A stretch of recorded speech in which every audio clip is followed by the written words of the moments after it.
اعوذ باللہ من الشیطان الرجیم، بسم اللہ الرحمن الرحیم۔ محترم ناظرین، میرا آج کا موضوع مشکات المصابیح کی حدیث نمبر 1774 ہے۔ حضرت ابو ہریرہ رضی اللہ تعالیٰ عنہ سے روایت ہے، رسول اللہ صلی اللہ علیہ وسلم نے فرمایا، اللہ تعالیٰ نے آزمائش کی غرض سے ایک کوڑ کے مرض کے شخص کے پاس ایک گنجے اور نبینا جو اندھا ہوتا ہے اس کے پاس اللہ تعالیٰ نے بھیجا۔ فرشتہ پہلے کوڑی کے مریض کے پاس آیا اور اسے کہا، تجھے کون سی چیز پسند ہے؟ اس نے کہا، خوبصورت رنگ اور حسین و جمیل جسم، اور یہ بیماری مجھ سے دور ہو جائے جس سے لوگ گھن کھاتے ہیں۔ فرشتے نے اس کے جسم پر ہاتھ پھیرا، وہ خوبصورت بن گیا۔ اسے کہا، تجھے کون سا مال پسند ہے؟ اس نے کہا، اونٹ۔ فرشتے نے اسے کہا، ایک اس کے لیے اونٹنی جو ہے وہ اسے دے دی اور کہا، اللہ تجھے اس میں برکت دے۔ پھر وہ گنجے کے پاس آیا اور کہا، تجھے کیا پسند ہے؟ اس نے کہا، خوبصورت جسم اور اس کے اوپر خوبصورت بال، اور یہ گنجا پن دور ہو جائے جس سے لوگ گھن کھاتے ہیں۔ فرشتے نے اس کے جسم پر ہاتھ پھیرا تو اس کا جسم خوبصورت ہو گیا، اس کے جسم پر جو سر کے اوپر بال نکل آئے۔ اسے کہا، تجھے کون سا مال پسند ہے؟ اس نے کہا، گائے۔ فرشتے نے اسے ایک گابن گائے دے دی اور کہا، اللہ تجھے اس میں برکت دے۔ پھر بندے کے پاس آیا اور اسے کہا، تجھے کیا پسند ہے؟ اس نے کہا، آنکھیں ہوں جس سے میں دنیا کو دیکھ سکوں اور یہ بیماری دور ہو جائے جس سے لوگ گھن کھاتے ہیں۔ فرشتے نے اس کی آنکھوں پر ہاتھ پھیرا، اس کی بینائی لوٹ آئی۔ اسے کہا، تجھے کون سا مال پسند ہے؟ اس نے کہا، بکری۔ تو فرشتے نے اس کو ایک گابن بکری دے دی اور کہا، اللہ تجھے برکت دے۔ وقت گزرا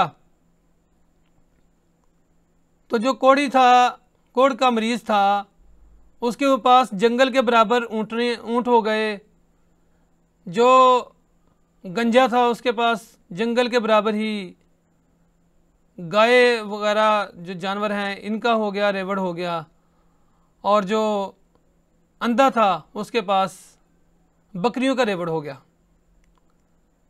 اب دوبارہ وہی فرشتہ پہلے اسی کوڑی کے مریض کے پاس آیا، جو کوڑ کا مرض تھا اس کے پاس آیا، اس کوڑی شخص کے پاس آیا، اور اسی حالت میں آیا جس حالت میں وہ تھا پہلے، اور کہا، دیکھو میں تمہارے پاس آیا ہوں،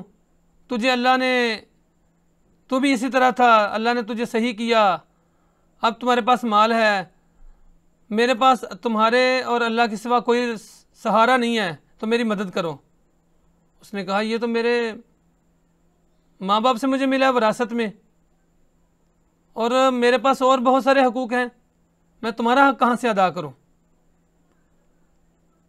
فرشتے نے کہا کہ یہ تو نے ناانصافی کی ہے، اور تمہارے لیے یہی بہتر ہے کہ تم دوبارہ اسی طرح کوڑ کی شکل میں چلے جاؤ۔ وہ دوبارہ کوڑی ہو گیا۔ پھر وہ گنجے کے پاس آیا اور اسے بھی اسی حالت میں، گنجے کی حالت میں آیا اور کہا، دیکھو تم بھی گنجے تھے کسی وقت، آج میں تمہارے پاس آیا ہوں، اللہ تعالیٰ نے تجھے مال دیا ہے، میری مدد کرو۔ اس نے کہا، میرے پاس تو بہت زیادہ اور بھی کام ہیں، لہٰذا میں تمہاری مدد نہیں کر سکتا۔ فرشتے نے اس کو بھی کہا کہ تمہارے لیے یہی زیبا ہے کہ تم گنجے ہی رہو، لہٰذا وہ دوبارہ گنجا بن گیا۔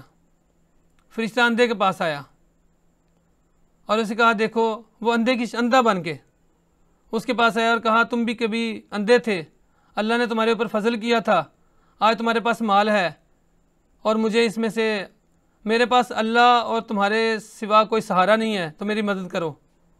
اس نے کہا، بے شک میرا یہی معاملہ تھا، میں پہلے اندھا تھا، نظر نہیں آتا تھا، پھر اللہ نے میری بینائی لٹائی، پھر مجھے اس نے مال سے نوازا، آج میرے پاس اتنا مال ہے، تو یہ مجھے اللہ نے دیا ہے، تو میں کون ہوتا ہوں؟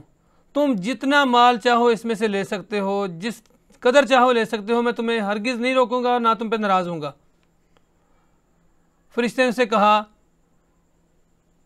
کہ یہ دراصل مال تمہارا ہی ہے اور اس پہ تمہارا حق ہے، اور اس کے لیے اسے کہا کہ اللہ نے تمہارا یہ جذبہ قبول کر لیا ہے، لیکن جو تمہارے دوست ہیں دونوں، اللہ تعالیٰ اس سے ناراض ہوا ہے۔ تو حضرت گرامی اس سے درس یہ ملتا ہے، سبق یہ ملتا ہے کہ ہمیں، یہ تو ایک تمثیل بھی ہے اور ایک واقعہ بھی ہے، لیکن ہم بھی دیکھیں، ہمیں بھی یہ سارا کچھ، یہ ساری توانائیاں، یہ رزق، یہ جسم، یہ زندگی اللہ نے عطا کی ہے، تو اس کو اللہ کی راہ میں خرچ کرنے کے لیے ضرور سوچیں۔ جتنا اللہ کی راہ میں خرچ کریں گے اتنا اللہ ہمیں اور زیادہ دے گا۔ اللہ تعالی ہمیں انفاق فی سبیل اللہ، یعنی اللہ ہمیں اپنے رستے میں خرچ کرنے کی توفیق عطا فرمائے۔ جزاک